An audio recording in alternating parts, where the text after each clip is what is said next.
finds the Wallace. Barkley puts it up. Does it count? It does. Jake O'Donnell centers good. Oh my goodness.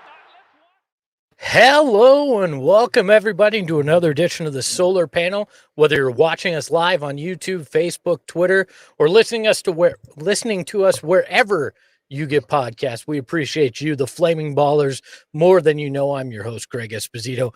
Oh, hoy, hoy, you notice that the Silver Fox is not here, so we've got just myself.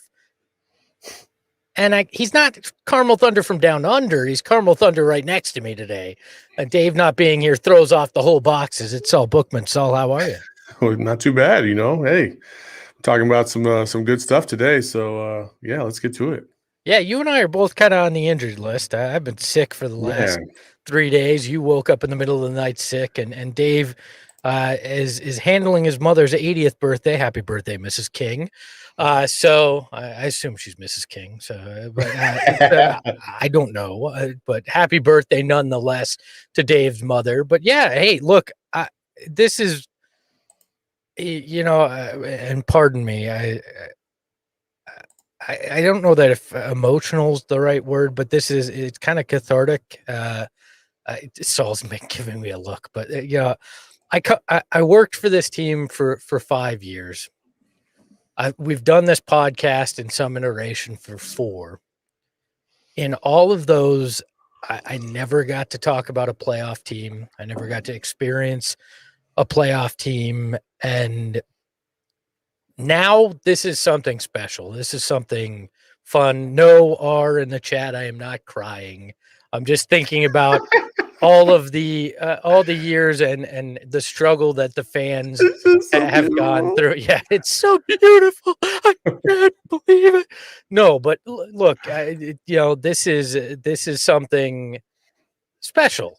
Like, we can nitpick, we can look at things, we can dissect small things that could become problems, whatever. You can sit there and do that. But this morning and this week, it really hit me that this is something truly special we're watching. They clinched the playoffs on Wednesday night when they beat the Clippers.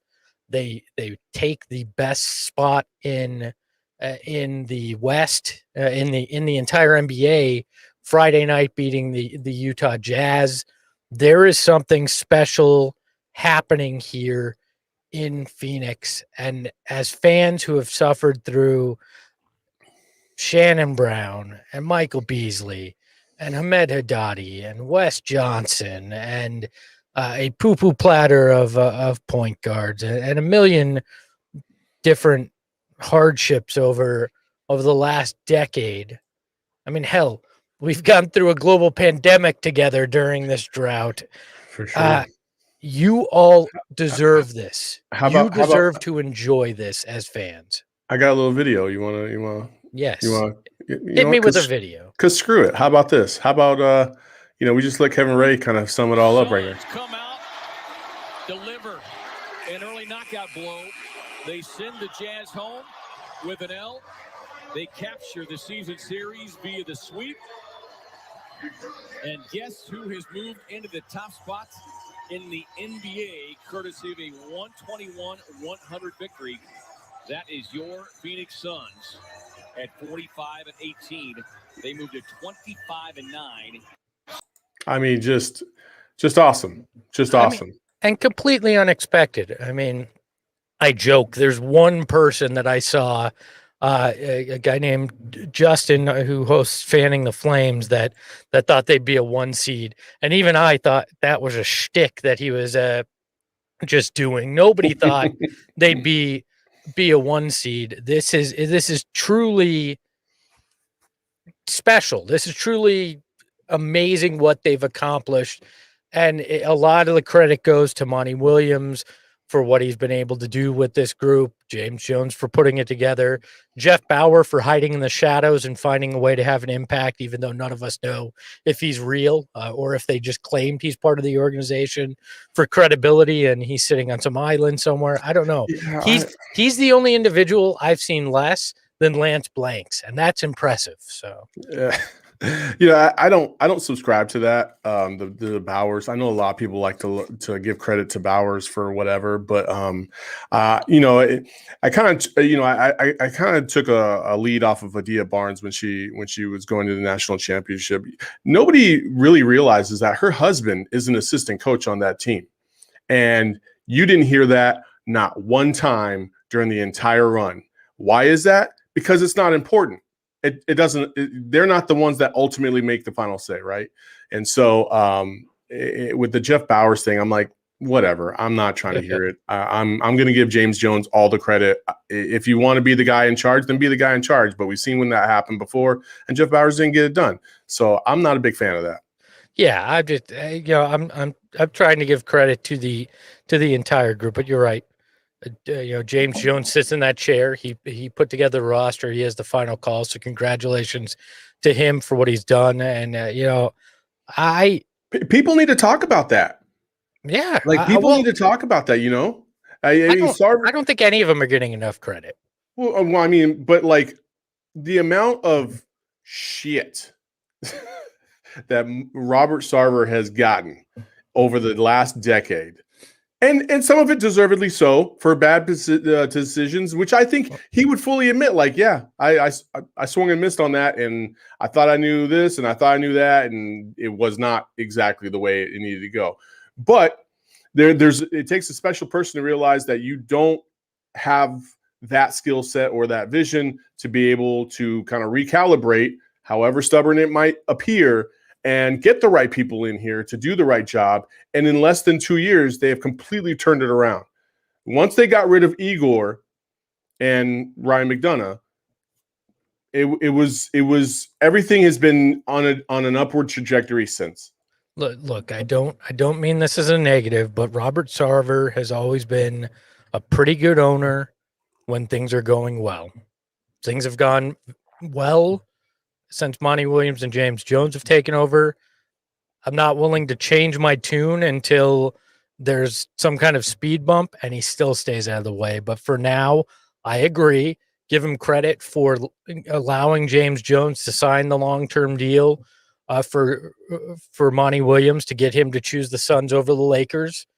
Give him credit for allowing James Jones to acquire Chris Paul and that massive contract that we've all talked about a million times.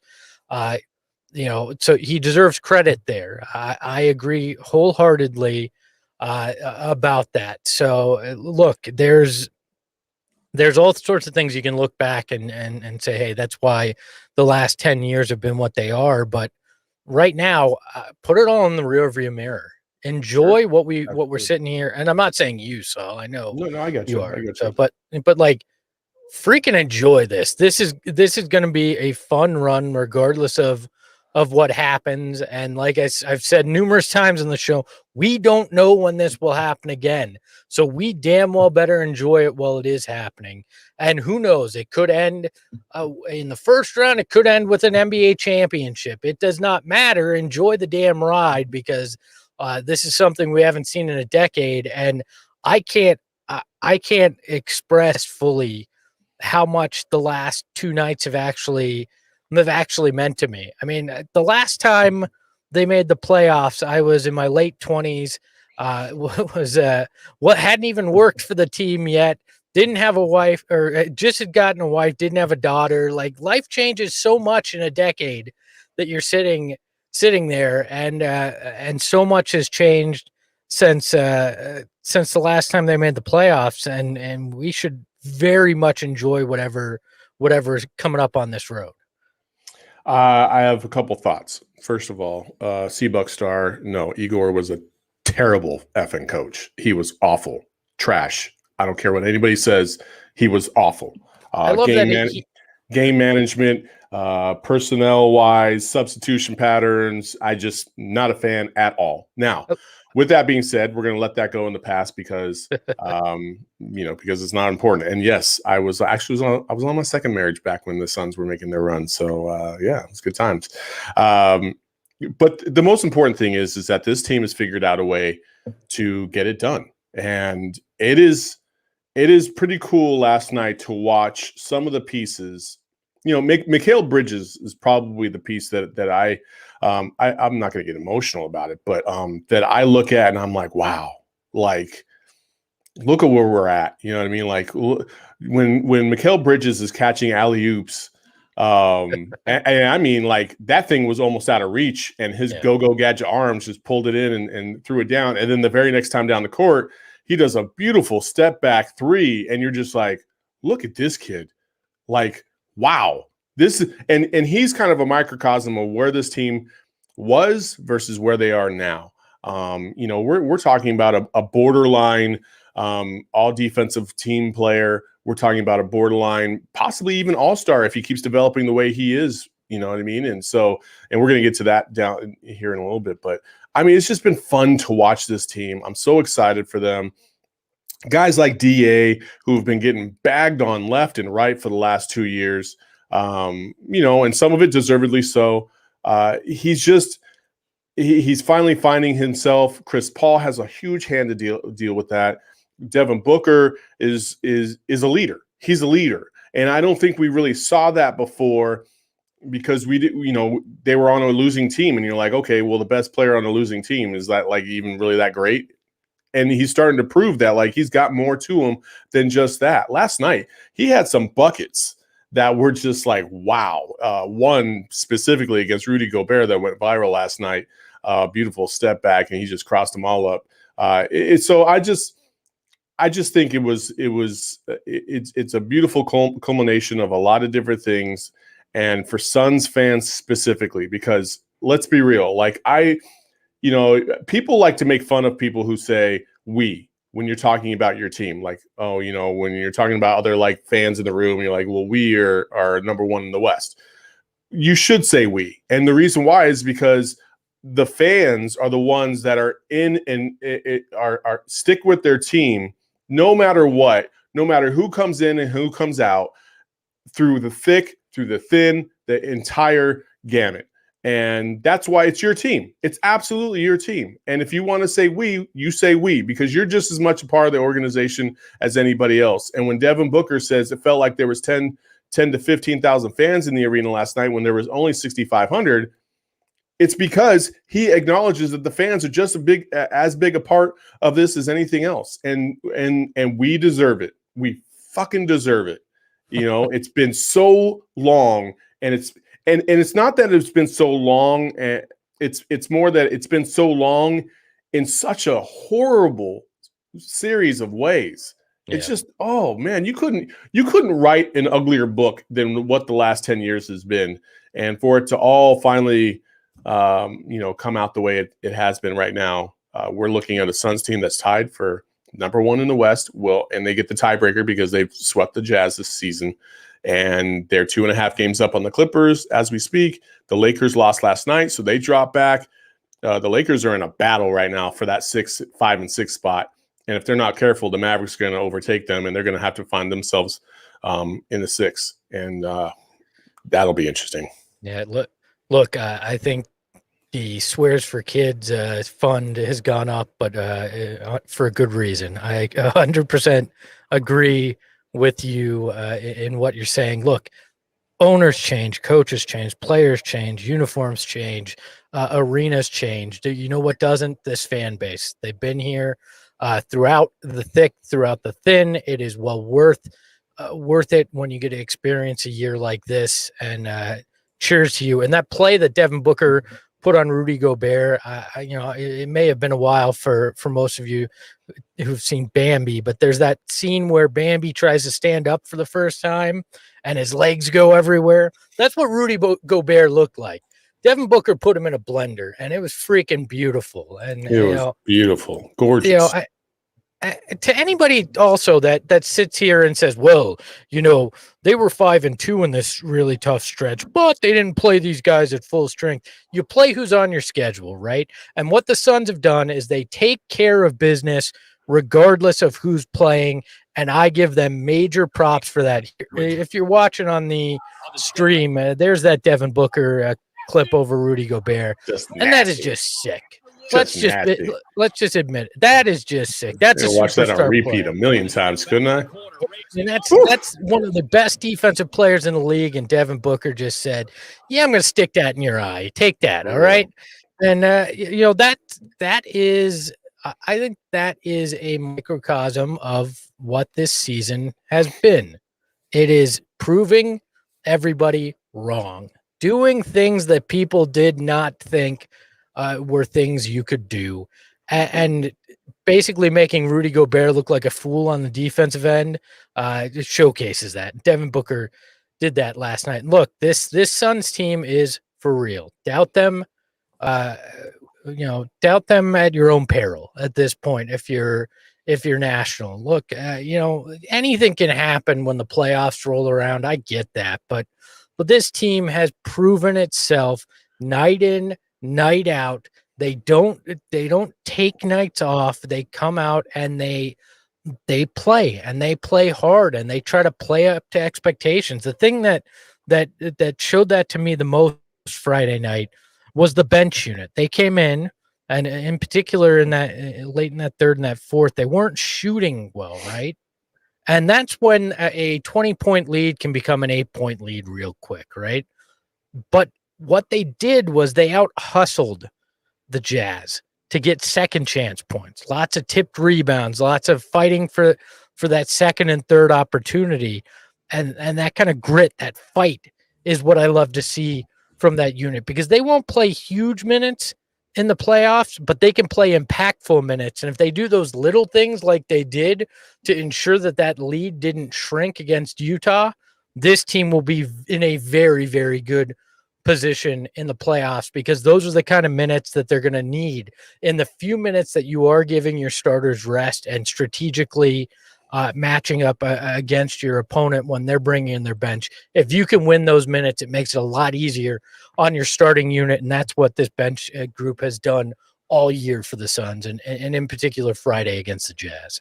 Absolutely. It's been fun. Like I said, we can go on and on about it because it's just been fantastic. I'm excited to see what's gonna be here in the future. And to all those people that do say that, and to be honest, I was a little cautious about that as well, about the fact that it just seemed like for a while there, every time they were playing a key team, that key team was sitting out a player or had an injury, and you're just like, I want to see this team at full strength. But they beat the Jazz 2 out of 3 times this year with Donovan Mitchell and Mike Conley, so that's irrelevant.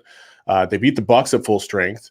They couldn't get it done against the Nets, but the Nets are on another level, and that's the team that I would be the most worried about if they got to the finals.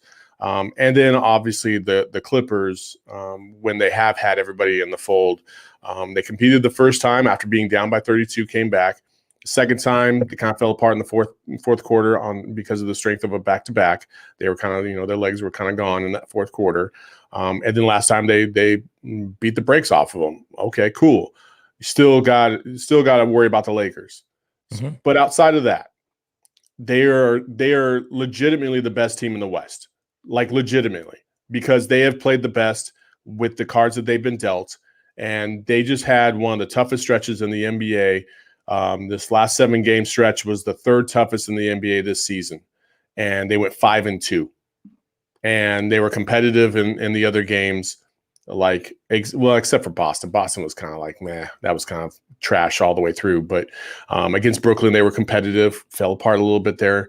But, hey, again, I'm not making excuses for any damn body. When LeBron and them take days off, Chris Paul, remember when Chris Paul got traded here?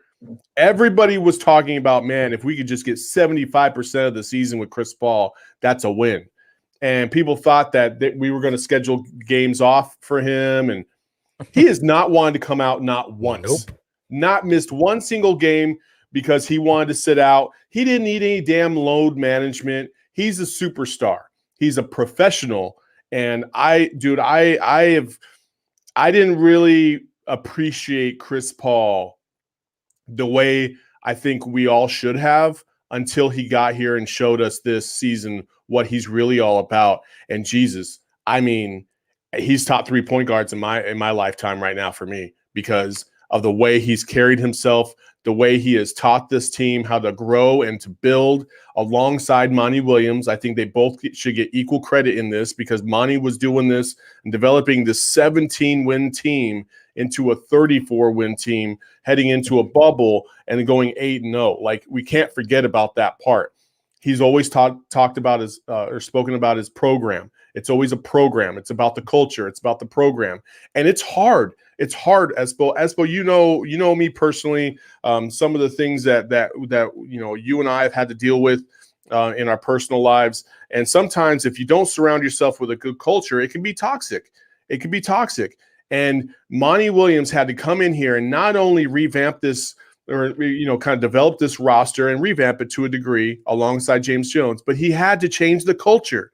And the coach and the GM have to work hand in hand in doing that. And I think they have done that better than anybody else. And CP3 coming into the fold, now you have it at 3 different levels. You have it at the executive level, you have it at the coaching level, and now you have it on the court. And I think when you have those 3 things working in perfect harmony together, you're going to have massive success, like the Warriors, like the Spurs. They all work in perfect harmony, and that's how it needs to be. Yeah, agreed. It has very much been that. We all know where I stood on CP3 back in September, and I was damn wrong. That price tag, I would pay $55 million a year for what Chris Paul has brought to this team. That's how amazing he's been for this team and the impact. And I think he's one of those guys that when he's not on your team, you just can't stand him because he gets under your skin. It's easy to go, oh, look what he's done in the playoffs. But when you see the impact firsthand, when you see the change that he brings, when you see how he can help lift a group from starting to emerge to being at the top of the NBA, you can't help but fall in love with this guy and his work ethic. And so I give major props to him. Before we move on to the next topic, we've got an old new sponsor back on the show. Hey, it's vacation time coming up. And if you're looking for one of the most hidden hot spots to vacation in, Kaminsky Cove is here for you. I was like, if you want to invest in that, I know. I didn't know this. You didn't see that coming. Look, just quick shout out to Frank Kaminsky. This dude, he's put on mothballs for a while. He gets sick, whatever. When he's asked to come in, he has an impact. And you can say what you will. He's still not the world's best backup center. There's a reason he's a third string, but when he comes in, he's helping this team. So shout out to Kaminsky Cove and those who are still holding property there with me. So here's a quick question for you as we move away from Kaminsky Cove and talk to more serious matters. Okay, the CP3 MVP talk. Yes. I thought at the beginning when this all kind of, was kind of thrown out there, I was like, yeah, but he's not, he's not on that level. Dude, I mean, I have definitely changed my tune now. I think if they voted tomorrow, how could you not give it to CP3? I think what's going to happen is Devin Booker will get a little bit of the shine. CP3 will get a lot of the shine. It'll be enough to kind of split that vote. But to me, when you look at the impact, I mean, how do you ignore the fact that this team went from out of the playoffs to, with 9 games left, they're the best team in the NBA? Like, if you're looking for an MVP, there's nobody better than Chris Paul if you want to quantify that impact. I mean, if you're trying to, yes, a lot of guys have improved this year. There's a lot of factors as to why. I think some of it's addition by subtraction as well, because this offense flows better now without certain guys. But how do you not look at CP3 and think this is an MVP caliber guy? I've seen lists that still have Luka ahead of him, and I don't get that. I do not understand that. Some have LeBron ahead of him, and how the hell does a guy that's missed as much time as LeBron still qualify as a better player in an MVP race than CP3? All the nets are eliminated. Yeah, I mean, if you want to tell me a guy like Giannis, I get, Jokic. I get Jokic. All right. I understand. Even with the injuries, he's keeping his team afloat. I get that. But if you don't want to put CP3 at least in the discussion up there in that next tier or with Jokic, you're kidding yourself with what he's done. He has been unbelievable. And, it does not surprise me that he's not getting as much love. And on NBA.com's MVP ladder, he did jump up from 9 to, I think 4. So some places are starting to get it, but if you do not want to give him the respect, I do not understand what's your holdup. There is no team that's made a bigger leap. There's no team that's seen a bigger change on and off the floor as the Suns team has. I guess it depends on your definition of valuable, how you look at it, and what you're trying to say. Are we trying to say the guy who scores the most points and gets the most rebounds, or fine. That's not going to be CP3. But if we're talking guy with the most impact, literally the most valuable to his team and to what his team's doing within the league, it's Chris Paul. They have the best record in the NBA, and he is the guy who's done the most to help solidify that. And I think it is a joke that people are putting certain guys ahead of him. Well, and some of it's you can't even say it's based on reputation, because Chris Paul's been one of the best point guards in the league. Are you good now? I'm good. You talk about my voice getting squeaky when you get all excited. You got the same thing going on. You kind of go from everything's all cool to, oh my God, let's go. This is wrong. No. Well, why do you? I sound like freaking Jerry Lewis apparently when I you're just so whiny. Oh my gosh, I can't believe it. No, I think people confuse the MVP award for the best player. It's not necessarily the best player. It's the most valuable player. And the most valuable player is subjective to a lot of different people. I think the most valuable player means who, if you took off this one person, would have the most impact in terms of that team's win-loss percentage. And I think when you're talking about guys like the Joker, they've already lost Jamal Murray. And they haven't really dropped back too much. They've kind of maintained their pace. If you lost Joker, I don't know how much they would drop off. He's valuable to that team for sure. You talk about guys like Giannis, same thing. But when you go to like New Jersey, those 3 guys, no, they're all interchangeable. They still could continue to win whoever's out, because all 3 of them take different days off because that's just what they do. LeBron's not even in the conversation because he's been hurt, just like the Nets have. All 3 Nets have missed significant time for whatever reason, so they all should be eliminated. And then you go to Joel Embiid. Joel Embiid, same thing. If you take Joel Embiid off of the 76ers, they are not a very good basketball team whatsoever. So I think that's what you're talking about. When you take CP3 off of this team, would they make the playoffs? They would be fringe, right? They would be somewhere maybe 6 to 10, hopefully. Yeah. But we've seen without him, and we've seen that they have not made the playoffs without him.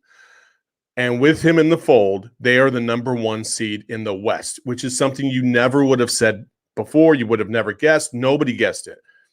I think Chris Paul is the MVP. The only other one besides that, maybe at the guard position, that you could even throw in there just because they're having an insane year, is Steph Curry, because that Warriors team is straight up garbage. And if Steph Curry wasn't pulling rabbits out of his hat every other game, they would be the worst team in the NBA for sure. They got Kelly Oubre, who's gone into freaking he might as well go play at Alcatraz, because that dude doesn't know where the hell the ocean is, doesn't know where the hell the rim is, can't throw it to save his life in there. So he's gone. James Weissman has been a bust. Like, it's just, that's a bad team without Steph Curry. So CP3, in my estimation, because of the other intangibles, not just on the court with his stats, but how he has influenced this team, how he has changed the mindset of this team. And when Monty Williams says everything you want is just on the other side of hard, Chris Paul is the living embodiment of that statement. He busts his ass to make sure that he's one of the best players in the NBA. And at an old age right now, 34, he still looks like he's 25, the way he gets around the court, the way he's moving around, shooting. And it's been phenomenal. It's been phenomenal. So I think CP3 is actually the MVP, and that's a far jump from where I was maybe a month ago. C-Buck in the chat says Oubre is a missed basket case. Yep. I like that. But look, I struggle with Steph because they're bad with him. Like, let's not act like there's some major contender. I'm probably going to regret this because if we face him in the first round, this may be something that gets played again. But they haven't been really good, even with Steph pulling his heroics, right? It does speak to, I mean, they'd be, again, the worst team in the NBA without him. I understand the argument. The only guy I think that could legitimately, you could convince me and I'd be okay with it is Jokic. Yeah, I really think he's the only guy. That's the only one that I could go, okay, I'm fine with that. I get that. And I'd be, I wouldn't argue, but anybody else that ranks ahead of him, I'm probably going to blow a gasket. And I'm not one that usually cares about awards, but what they've done, he deserves acknowledgement for what he's been able to accomplish here. He's been that damn good and he deserves it. Shifting gears here, Saul. Real quick. Yes.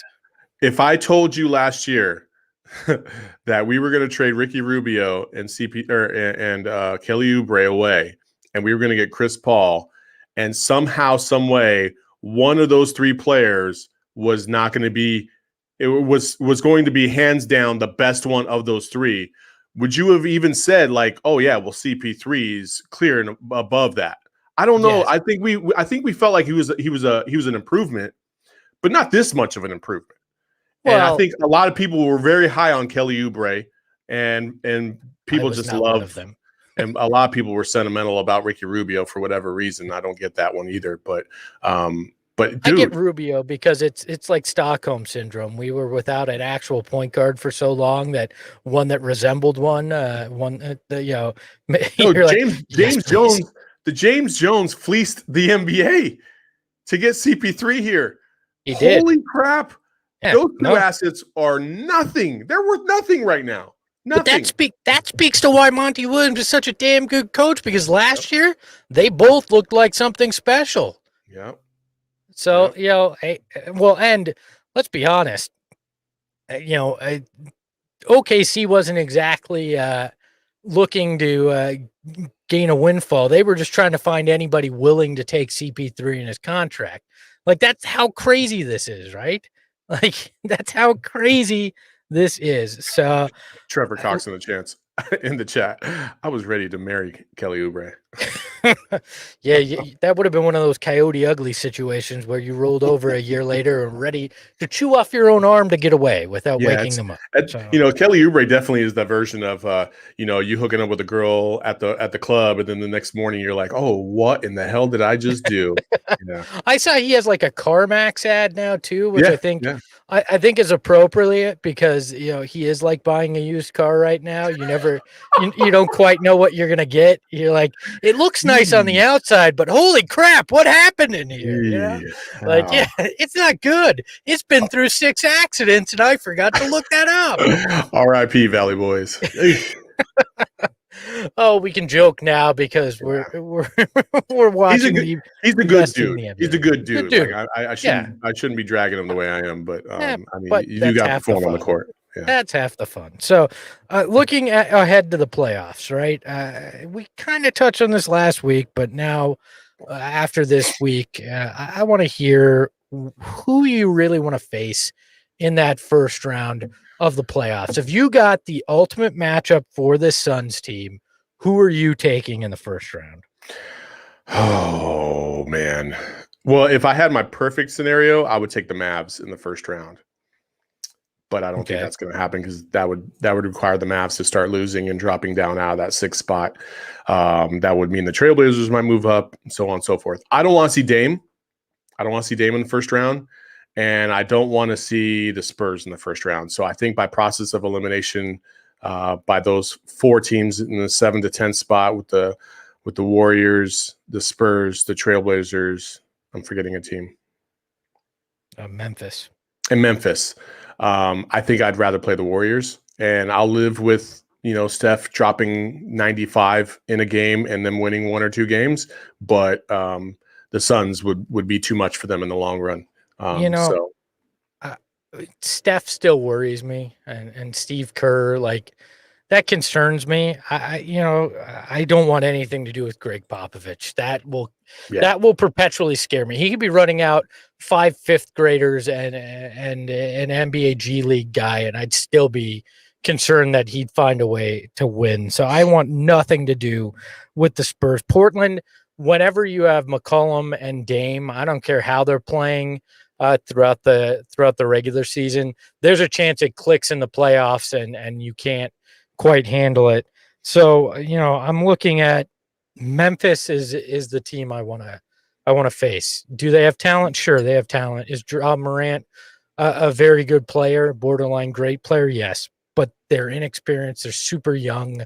I just feel like that's a team that you can sharpen your playoff acumen with in that round one. Maybe you give up a game, but I think you can take care of Memphis pretty handily and move on to that second round. I think Memphis is a team I want to face. The unknown in the chat says, I don't know who needs to hear this, but Steph is overrated.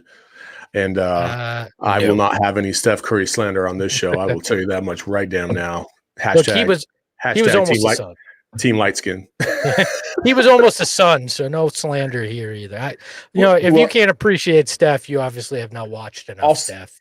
Also, Jaren Jackson is overrated. I am so sick of that comparison to DA and how people try to justify that as DA being a bust. I'm like, get out of here with that Jaren Jackson mess. He's not that good. He's just not that good. But I'm not. By the way, Buck Dog is insane in the chat. He says, "I'll take a broken Lakers in the first round, an early mercy kill." I really hope you're kidding, Buck Dog, because that sounds like my worst nightmare. Is after all this, your reward is facing LeBron James, Anthony Davis, and the Lakers in the first round. I would like to avoid that with everything in my being ever. All right. So yeah, I look at it. Memphis seems like the team that, unless New Orleans somehow closes that 3-game gap that they have to get in. And even then, I'd rather face Memphis over a Pelicans team with Zion. I think Memphis is the team that you can wind up feeling a little bit better about. More importantly, and I think that's apt to say, more importantly, what first round matchup do you want to see in the playoffs that wouldn't include the Suns? Lakers Clippers. Yep. Because off the top, that knocks off one of the teams that you're concerned about. That's one that takes care of it. Or, honestly, Denver Lakers, if they wind up the in that 4-5 matchup, if that stays there, that's another one. It knocks off one of the teams that's on your list that makes the road in the West tougher. So either of those matchups off the top take care of somebody that you're concerned about in the second and third round. And I know it's we shouldn't count our chickens before they're hatched or whatever saying you want to use, but I'm willing. I feel safe enough to look at least to the second round, and any chance you get to take out either the Nuggets or Clippers without you having to do it, I'll take it. A nice scenario for the Suns fans would be, in my estimation, Grizzlies versus Jazz as well. I just think that matchup, the Grizzlies and Jazz match up very evenly with each other, much like the Suns and the Jazz do. That's why all three of those teams are a little bit like, I don't know if I want to play Memphis. Memphis matches up pretty nicely with the Suns, and they've given the Suns fits over the last couple years, and so especially since Ja Morant's entered the fold. So look, I'm not, and maybe I'm not scared of the Jazz. I mean, maybe I'm too comfortable after the regular season. Maybe they do something different in the playoffs, but that's not one of the teams I'm circling that I'm highly concerned about facing them in a 7-game series. It's the Lakers, it's the Clippers, it's the Nuggets. Those are the big boys that concern me on there. So if they can fight it out with each other, for as long as possible and keep them away from you, or at least make that path easier, I'm perfectly fine with that. So I want to, Eduardo, I want to see the Morris twins punch each other in the first round. Same. I wouldn't mind that either. Same. I would not mind that either. So look, I think that is we're gonna have plenty of time to dissect and discuss first round matchups over the next couple of weeks as we get closer. But right now, that's the way things sit. Saul, before we move on, do you think the Suns will hold on to that first seed, or do you think it's the first or second seed, right? Are they likely to fall back into that second seed? That would require me looking at the schedule. Yeah. No, you can make an educated guess without looking at it. Look, the Suns are going to win. I don't like there's 9 games left. They're going to win at least 7 of them. So just roll with that. If we're going on percentages. Sure. Yeah. I mean, they've only lost once back to back since January. So schedule wise, let's see what they got going on. I mean, yeah, I don't even have that up here. Anyway, yeah, I would say I feel pretty confident that they're going to hold on to that top spot, especially with the injuries that Utah has. I don't see the Clippers catching them, and I mean they got to play the Lakers one more time, I think, and then that's it. Yeah, they play San Antonio twice too at the end of the year. Yeah. That's difficult, but by then it may be locked up. I mean, who knows? Plus, they have the tiebreaker on the Jazz, so the Jazz have to finish a game above them to beat them. So, look, I think it's first or second seed now. I think the win over the Clippers pretty much solidified that. Something pretty horrible would have to happen for them to fall into third, but 1 through 3 is one hell of an area to be splitting hairs over in the final 9 games. 9 games left. They got the Thunder, the Cavs, and the Hawks all on the road. Then they come back and they play the Knicks at home. They go on the road for LA. Then they finish up with Warriors, Trailblazers, Spurs. Well, look, I mean, the Final Four is gonna give you a potential preview of that first round matchup. I mean, that's the thing. So they're going to want to prove something, make a statement to each of those teams that, hey, if we're seeing you in a week, you're going to get knocked in the face. So I don't think they're going to let up. I can't believe the season's almost over in 2 weeks. Well, it is May already. I know, but it feels like, it's been so fun. It went by so fast. Well, and we've all been trapped in our house or in a general vicinity of our houses for a while. That I think that makes it feel like a shorter amount of time. When you work from home, you sleep at home, you eat at home. It all just kind of blends together, right? Yeah, so, true. But hey, look, it's playoff time, baby. It's fun to be able to say that and debate about where they're going to be ranked. Let's move to our smooth baller of the week. I should have queued that up a little earlier. Yeah. Look at this. First time we haven't had a Players Who Smooth Baller of the Week. Brought to you by Manscaped. Got Bush. Not if you have Manscaped, you don't.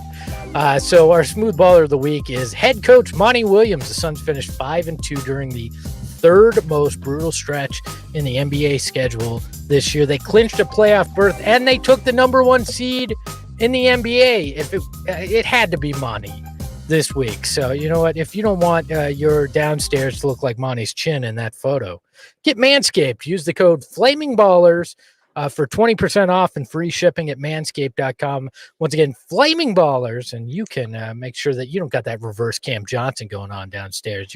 You could be so good with the ladies that it could be like a Devin Booker crossover. They won't know what hit them. They could be so impressed by the end of it. They'll be cheering like the Suns bench after Book crossed up Rudy Gobert there. So get Manscaped. You could be a superstar in the bedroom, or you could just feel good. Or Flaming Ballers. You just have clean balls. I mean. Hey, that makes you a superstar in my books too. So, use the code FlamingBallers at manscaped.com. Save 20% and free shipping on us. And I'm opening the prize closet again. No euphemism there. You guys can win a cool. I feel like you've prize. said that for like 2 months now, and you haven't said a winner. You haven't said anything. You keep saying it's the next week, and it's the next week. Would you and like to name a winner? You know what, Flaming Ballers? Would you like to see somebody finally win this freaking thing? Is that like, what we're asking for? I All think right. we should announce a winner. Like today. Okay, give me a drum roll. I got a bunch of them right here. Our winner, and I'm going to send him, I believe I will send him an autographed Anthony Hardaway Fast Break magazine. Ooh. And I think I have an Amari Stoudemire autographed game program that I will send. One, Justin Rosales, who sent me his Manscaped order. He got the performance package. His package is performing ultimately thanks to us in Manscaped. Congratulations, Justin Rosales. You can be our co-smoothballer of the week. You win the big prize for this round. And we're going to start up again if you buy this week, send me the receipt. If we and then we'll keep moving forward. We'll do it again. They got some pretty cool new products coming out too, and it's gonna be lit. Yeah. We're gonna tell you about that next Saturday as well. So yeah, congratulations to Justin Rosales, our big winner. Nice job, Justin. There we go. See, we weren't lying. Steve Holler in the chat says Espo is way too worried about everybody else's balls. Let's be honest. This is a podcast that's always concerned about basketball or other. So, that's just what we're here for. So, and hello, yes, I do like my package. Thank you. or goes Buttscape. That's your own problem if you gotta worry about that. But yes, Flaming Ballers at Manscaped.com, 20% off and free shipping, and you might just win something from the show, like Justin Rosales did. Send your proof of purchase. Please a receipt, no graphic photographs, to mailbag at solarpanelpod.com. That's mailbag at solarpanelpod.com, or you can either DM myself or the show with the picture. The chat is way too into it. I was getting distracted reading some of the comments going on in there. Yes. So I apologize for stuttering on how you can reach us in the chat. So one of our last topics of the day, Saul, Mikhail Bridges, you brought him up earlier. He's been a huge reason for the turnaround of this team. Very, very impressive what he's been able to do throughout the year. But the question now becomes, yes, hello. Espo is distracted by balls in the chat. Yes, again, I gotta turn the chat off sometimes while we're doing this. Every morning, Espo has a lot of balls in the air, so we just gotta. Hey. Especially when I'm using Manscaped. Anyways, so Mikhail Bridges. Look, I know we got the playoffs. We got a lot of things before the offseason, but one of the big questions is going to be, is Mikhail Bridges a max player? Well, he's going to be extension eligible, as is DeAndre Ayton. But Mikhail is the interesting one with me, or to me, right? Is he worth the max deal? I don't want to say he's not worth the max deal, but I don't think he's going to get the max deal, because you got to think, if you're getting the max deal, that means somebody else is willing to pay you max, or as much as they can, right? And I don't think there's another team that's going to jump up above maybe $22 million a year for Mikhail Bridges right now. Now, the way he is developing, holy crap, we might very well cross that bridge at some point, but still got another year under his contract, and so I'm sure at some point they will figure something out and get him paid, because he deserves to get paid, and so does DA. DA's season this year deserves to get paid because of the defensive presence that he provides. I mean, you can't sit there and tell me that you didn't take a deep breath when DA hurt that shoulder last night again, and you're like, oh my gosh, if he gets out, if he misses any length of time or whatever, like that would hurt big time.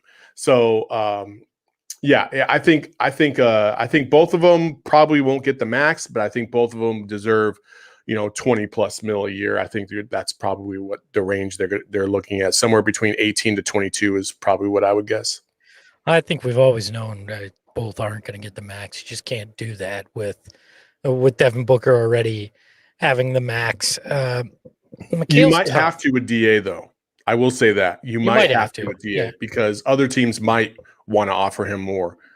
Yeah, I agree. Look, Mikhail's tough because if the offense was always consistent, if he was averaging, if he was consistently getting you 16, 18 points a game, if there weren't nights where he completely just disappeared offensively, I'd probably say back up the Brinks truck. Robert Sarver, call his old bank and get as much money as possible to offer to him, but that's just not the case. He hasn't been consistent offensively. I think the best you can hope for is this offseason, one of them takes less than the max, just going, I want to get the bag. I want to get my first big contract and I can worry about the max in that second deal because they're both young enough where a second deal will be in the cards to potentially get that max. Max is about 32 a year.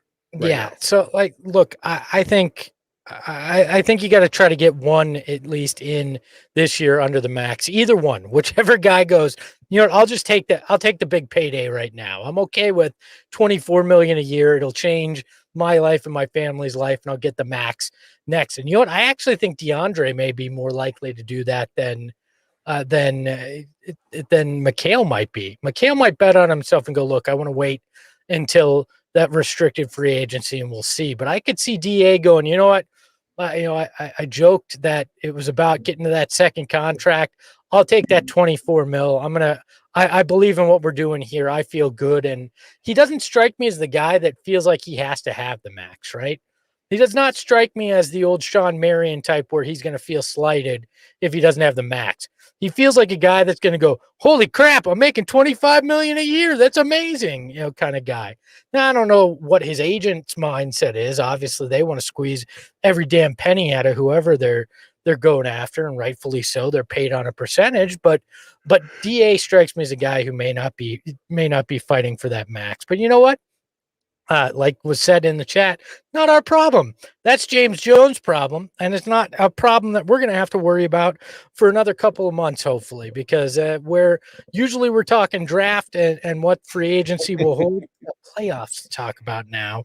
So we will leave that for another draft. You want to talk about the draft? No, well, I'm so happy we don't have to. Thank God. We can. Because you know what? We've got a big board. We can. No, believe me, we're not talking draft picks. That's the whole point of this stupid big board segment. We're having some fun, and we're going to talk about the guys that make you just feel that much better about the Suns being the number 1 seed in the NBA after the last 10 years. Yeah, that's right. Do we have a particular order for this, or no? Yeah, just throw them up. They're all miserable. Okay. So All right. Well, let's start with this guy because he's a former K-State alum, Mr. Mikal Bridges. Yeah, just looking at that shot, it all makes you just sick. It makes me sick that they ever let that group wear these amazing jerseys too. But yeah, Mikal Beasley, when you think about him, I mean, they tried to tout him as a superstar, former number 2 pick. Oh, he's got it together. He's going to be able to figure it out. I did an interview with him. I remember him talking about how he had just watched KD make the finals, and that motivated him to be the next guy to do it. He was going to do it because KD was his buddy. Yeah, we know how that turned out. So, hey. But he did have a tremendous amount of talent. That's the frustrating part about all this. Yeah. And he just had no work ethic. And he was more worried about his investments, which were bags of watches, or what is now legal in the state of Arizona. Those were let's just say it. His talent went up in smoke. That's what. Allegedly, not allegedly. Next on the list, it's highly documented. The next guy. This is a twofer, right? This is a twofer. Caron Butler, the greatest son to ever only appear in a fashion show, right? I remember when they acquired him and they're like, this is the veteran leader we're going to have in the press conference. And then they let him go right after. I believe he went to the Clippers right after. And then you've got Eric. And look, I love Eric. We've had Eric on the show. Eric was a guy that was very nice to me, but whether you believe it, that he was talking about he didn't want to be at a salon with his wife, or whether he wanted out, I don't want to be here will always be synonymous with a decade of just really crappy basketball and the three-headed point guard group that wound up blowing up what seemed like a team that had potential. I'm offended by this next one because I felt like he had a couple good years with the Suns, but I'm going to throw it up here anyway. Really? Hakeem Warrick, you felt like Hakeem Warrick had a couple. This was we're not going to pay Amari Stoudemire. This guy can do what he did anyways. You know, the most memorable thing about Hakeem Warrick to me is there was my first year with the team. There was a skeleton that Aaron Nelson, the head athletic trainer, had, so he could refer to bones or whatever, right? And they put a Hakeem Warrick uniform on him because that was how damn skinny Hakeem Warrick was. And the joke was Hakeem and the skeleton's nickname were Bones.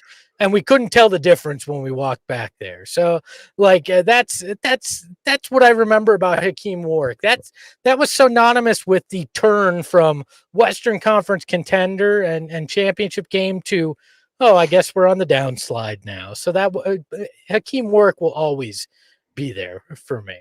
I mean, okay. Let's go to the next one. Yeah. Yep. Yeah. Take your pick in this photo. Any of these guys can qualify. Yeah. Look at Marquise any of these guys, but in the center of that. Marquise Chris looks like he just showed up to prom without a date and he was high. Like, what the hell is going on in that dude's head right now? How is he even still in the league? He might be. He's the Jamar. Oh, damn, I can't even say it.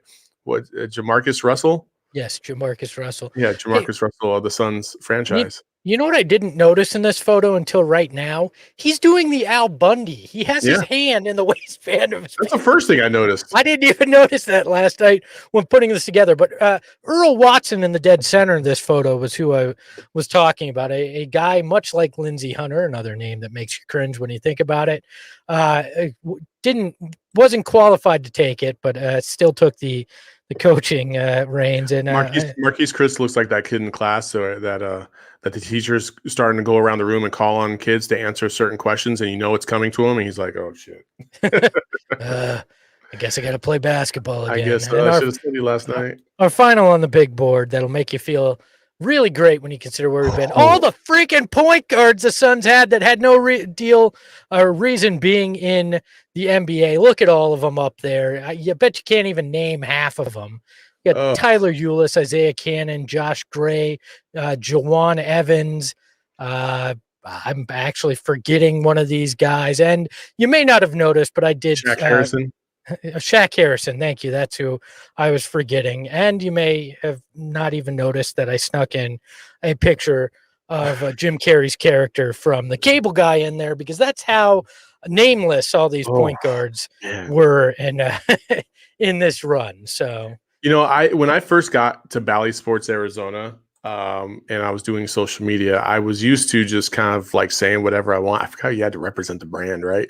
And I forget we have team partnerships with the Suns and stuff, right? And I remember seeing Dragan Bender in the preseason against the Kings come out and shoot 3 air balls in a row and then turn the ball over 3 times in a row, like 6 consecutive times down the court. He either missed a shot without hitting the rim or turned it over. And I tweeted Dragan Bender with the worst 4 minutes in Suns history right now. And I got scolded for that. Deservedly so, because I'm not supposed to embarrass the partner, right? I'm amazed you're still employed. Oh my God. Like, that was horrendous. And that was the first season I was here. They won 17 games. That team was so bad. Yes. They were so bad. I'm so excited that they're finally winning and they look like a franchise again. It's pretty nice. Look, as Kevin Malone would say, it just feels good to win one. Okay. Look, everybody, I get their names that were not included in that list, because usually the skit is 5 things, right? 5 people. I could have filled every one of those slides or with like 16 people. You did leave off Ryan McDonough. Look, the dude drafted DA, Devin Booker, and Mikhail Bridges. All right. Yeah. There were a bunch of decisions that sucked in there, but he also did. Drafted Marquise Chris and Dragan Bender, didn't he? Okay. Yeah, but he has 3 of the main starters on this roster. So this is an argument we've had a million times. You want to see my case on it? Go back and watch our trial of Ryan McDonough from last summer, and you can see where I stand on it. Was it perfect? No, it was bad in many ways, but I can't, I can't put it there. Look, Josh Childress should be on that list.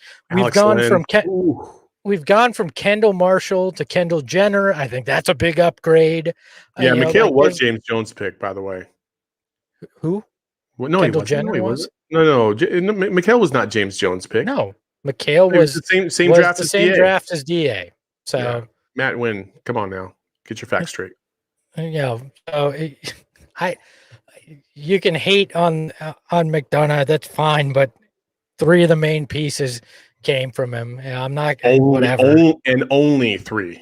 Only 3. Yeah, but you know what? Mikhail, DA, Devin Booker, 3 of your starters for the best team in the West. That's I'm not going to rehash that argument, but look, you could pretty much pick anybody in the 10 years since the last time they're almost 11 years since the last time they're in the playoffs, right? You could put them on that list. The point is we got a lot to enjoy because we've gone through a lot of hell in the last 10 years. So welcome to what is part of the other side of hard. Hard starts again in the playoffs, but for the next couple of weeks, enjoy being on the other side of hard right now. The Suns are like Andy Dufresne and Shawshank. They just crawled through 500 yards of crap and came out clean on the other side. Yes. And here we are. It actually was more like 10 or 20,000 miles of, it put me in for swears for kids, 10 or 20,000 miles of shit. And they came out clean on the other side. Let's just do it right from that classic piece of cinema. But yes, we are finally going to enjoy playoff basketball again. Let's get excited. Saul, any final thoughts before we get out of here? I really want to have a Ryan McDonough on this show at some point. I just think that would be hilarious. I don't trust you and Dave. Yeah, probably a good call. Yeah, that whole don't embarrass the guest thing might be one that gets violated. I don't know. Yeah, I mean, we would probably be going back and forth for sure on that, but it would be entertaining. It would be entertaining, that's for sure. But hey, the Suns are in first place. That's that's the most important part of today. They're in first place. Hopefully they can hold on to it. The playoffs are just around the corner. It's going to be fun. And buckle up, man. This is going to be a fun 2 weeks.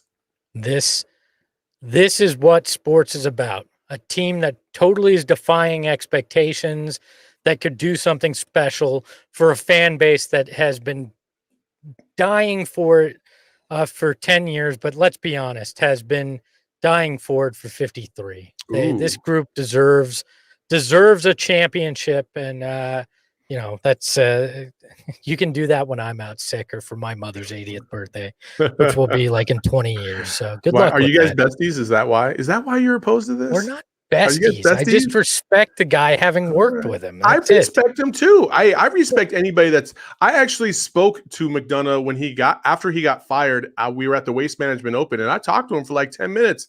Like, I like the guy. I'm not saying that like we just want to bag on him, but I will say that we should have a conversation. Look, I'll admit he had plenty of bad moves. He'd admit that. Like, it's just, it's a lot tougher to directly hate on a human being when you've worked with them and you know them. I think that's the difference between being, just being a fan and having. You getting all choked up there? No, I've been sick for the last 3 days, so it's finally catching up to me an hour into this. That's my quarterback. That's my friend. That's my quarterback. No, but I'm saying, look, it's a lot tougher to hate. I've even found this with players. It's a lot tougher to hate when you work with them because you get to know people as people, right? Not just as pieces within something that you're watching for enjoyment. That's just the weird part of it. So sure. Just like Eric Bledsoe, I have an immense amount of respect for Eric Bledsoe, where a lot of people have hate for him because you get to know the person, you get to know the family, those kind of things. That's it. And it is biased in some ways. But you know what? Like, I mean, how many times have we seen, these behind the scenes docs or, players, a decade later talking about a situation, and Joe Johnson talking about how he screwed up by leaving the Suns. You know what I mean? Like, I think after a little bit of time, you can bring these guys back on and talk to them, and they'll recalibrate and be like, yeah, I was kind of an asshole at that point, or I thought I knew everything and I didn't trust this, and this, and I made a bad decision. Like, I don't think, having those conversations necessarily mean that we think they're giant pieces of crap. I just think that, it's good to get their perspective on it. And I can compartmentalize those kind of things. Like, Espo, if we ever break up, like, I'm definitely going to be like, yeah, I'll talk shit about Espo, but I still love the guy. Oh, I talk shit about you now and I love you. I know. Like, that's what I'm saying. It all goes around. Look, that period of time was a disaster from the personal space, right? The people aspect was a disaster. It was never really thought of. It was never, the chemistry was never put first and foremost. It was numbers. It was a roster. It was those kind of things. That I've always said that. So we can rehash that another time. We're gonna have a long off season. Let's celebrate where we are. Let's celebrate the guys that are here and look at where we're going and where we can, where we might be able to end up in this as a fan base. I'm excited to go through this with each and every one of you. I think we're going to do post-game shows after each of the playoff games. Yep. Now that a lot of us got that sweet vaccine, let's maybe even we got some other things in the works. We might even do some post games on location at some places, because now we're all clear. So if you're not vaccinated, get a mask and come out, and if you are, then cool, hang out outside and probably a place with some adult beverages, I would assume. But hopefully we won't need them like past playoff seasons as much, but more in a celebratory sense. But yeah, let's have some fun with this. This ride is about to kick it up a notch, and I think we can work together to make it even better. We're gonna have some special things coming up for you, the Flaming Ballers. So for the Silver Fox, who is not here but is gone for a good reason. His mother's 80th. Happy birthday to Dave's mom, and for Carmel Thunder from Down Under. You can follow him at Saul_Bookman. The underscore is there because the Saul appreciates McDonough. The Bookman is just not having it at all. They have to be separated because of that. And then you can follow me at Espo on Twitter, the show at Sun Solar Panel. You can email us at mailbag@solarpanelpod.com. You can sign up for our newsletter at newsletter.solarpanelpod.com. We got plenty of exciting things coming up, and we can't wait to see you along with us for the journey. So for Saul, I'm Greg, and we'll talk to you next time here on the Solar Panel.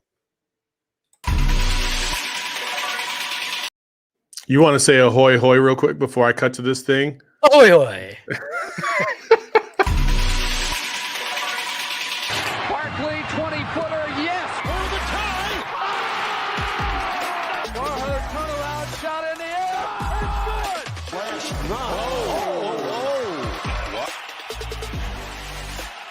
finds the Barkley puts it up. Does it count? It does. Jacob